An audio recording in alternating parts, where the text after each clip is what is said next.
Welcome to Gopal Sir Classes. Please subscribe and like for more updates.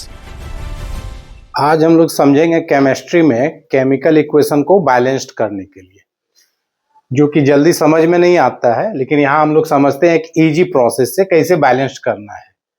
तो एक chemical equation लिए C3H8 plus O2 gives CO2 plus H2। तो reactant का part और product का part एक एक एटम को सेपरेट लिख लेना है। जैसे रिएक्टेंट में मेरा है C3H8, तो यहाँ पर रिएक्टेंट का लिख रहे हैं, तो कार्बन का 3 एटम हो गया और हाइड्रोजन का 8 एटम है।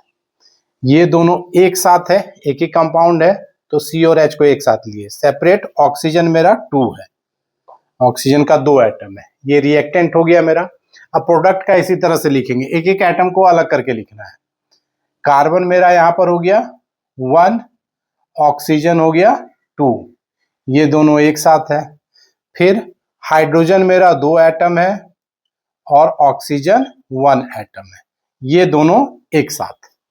अब यहाँ पर हमको दोनों तरफ रिएक्टेंट और प्रोडक्ट एक एक एटम को इक्वल कर देना है। जैसे कार्बन यहाँ 3 है, यहाँ कार्बन 1 है, हाइड्रोजन 8 है, हाइड्रोजन 2 है, ऑक्सीजन 2 है, यहाँ ऑक्सीजन 2 + 1 3 है। तो दोनों तरफ एक एक एटम को बैलेंस करना है। तो कार्बन 3 है, तो यहाँ भी कार्बन को हमको 3 करना होगा, तो इसके लिए हम 3 मल्टीप्लाई करेंगे। कार्बन में 3 मल्टीप्लाई किए, 3 1 जा 3, लेकिन कार्बन और ऑक्सीजन एक ही कंपाउंड से है, तो यहाँ 3 मल्टीप्लाई किए तो ऑक्सीजन में भी 3 मल्टीप्लाई हो जाएगा।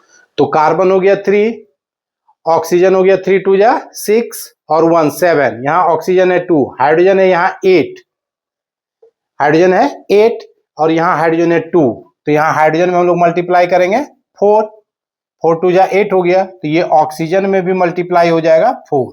अब काउंट करते हैं। अब कार्बन मेरा 3, कार्बन 3, हाइड्रोजन 8, हाइड्रोजन 8, ऑक्सीजन इधर हो गया 3 2 जा 6 और +4 10, और यहाँ ऑक्सीजन है 2, तो यहाँ ऑक्सीजन के साथ क्या मल्टीप्लाई करेंगे 5, तो 5 2 जा 10। अब सारा ये मेरा एक एक एटम बैलेंस्ड हो गया। कार्बन 3, कार्बन 3, हाइड्रोजन 8, हाइड्रोजन 4 2 जा 8, ऑक्सीजन 10, यहाँ भी 3 2 जा 6 +4 10। अब जो मल्टीप्लाई किए हम C3H8 में कुछ भी मल्टीप्लाई नहीं किए हैं, ऑक्सीजन में 5 मल्टीप्लाई किए, तो इसके आगे हमको लिख देना है 5। कार्बन और ऑक्सीजन के साथ 3, तो यहाँ 3 लिख देंगे। हाइड्रोजन और ऑक्सीजन के साथ 4, तो इसके आगे 4 लिख देंगे। ये मेरा हो गया balanced equation. C3H8 + 5O2 gives 3CO2 + 4H2O। तो इस तरह से दोनों तरफ रिएक्टेंट और प्रोडक्ट दोनों के एक एक एटम को हमको बैलेंस्ड कर देना है। अब एक देखते हैं हम लोग बैलेंसिंग रेडिकल्स का। सेकेंड इक्वेशन हम लोग देख लिए हैं एक रेडिकल से रिलेटेड। जैसे aluminium sulphate plus calcium hydroxide gives aluminium hydroxide plus calcium sulphate. तो इसमें रेडिकल्स मिला है सल्फेट, हाइड्रोक्साइड, यहाँ भी हाइड्रोक्साइड, यहाँ भी सल्फेट। तो रेडिकल्स वाला जब इक्वेशन आएगा तो ये ध्यान देना है कि सल्फेट इधर भी है और प्रोडक्ट में भी है, हाइड्रोक्साइड उसी तरह से रिएक्टेंट में भी है और प्रोडक्ट में भी है।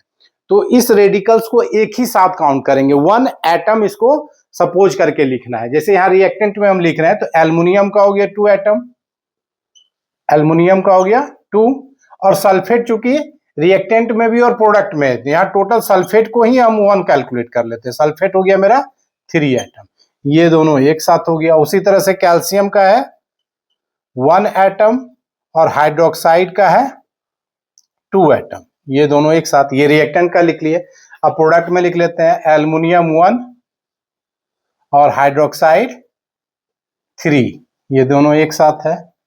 कैल्शियम का हो गया 1 और सल्फेट भी है 1, ये दोनों भी कंबाइंड है एक साथ। अब यहां पर देखते हैं एल्युमिनियम मेरा कितना है 2 और यहाँ एल्युमिनियम 1, तो 2 बनाने के लिए इसमें 2 मल्टीप्लाई करेंगे।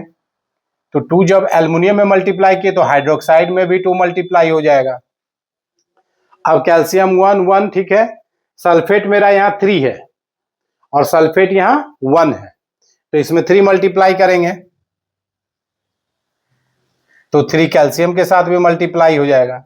तो सल्फेट हो गया 3, सल्फेट भी 3, कैल्शियम हो गया यहाँ पर 3 और हाइड्रोक्साइड कितना हो गया 3 2 जा 6, तो कैल्शियम 3, तो यहाँ 3 मल्टीप्लाई करेंगे तो हाइड्रोक्साइड के साथ भी 3 मल्टीप्लाई होगा, तो ये टोटल। अब एक एक एटम को देखते हैं। एल्युमिनियम 2, एल्युमिनियम 1 2 जा 2, सल्फेट 3, सल्फेट यहाँ भी 3, कैल्शियम 3, कैल्शियम 3, हाइड्रोक्साइड 3 2 जा 6, हाइड्रोक्साइड 3 2 जा 6। अब जो जो मल्टीप्लाई किए उसके आगे लिख देना है। इसमें नहीं किए, इसमें 3 मल्टीप्लाई किए तो कैल्शियम के आगे 3, इसमें 2 मल्टीप्लाई किए हैं और इसमें 3 मल्टीप्लाई किए हैं, तो इस तरह से ये बैलेंस्ड हो गया। तो जहां पर भी रेडिकल्स आएगा तो रेडिकल्स को हम लोग को एक ही एटम सपोज करके चलना है, तो इससे इजीली जो है मेरा बैलेंसिंग हो जाता है।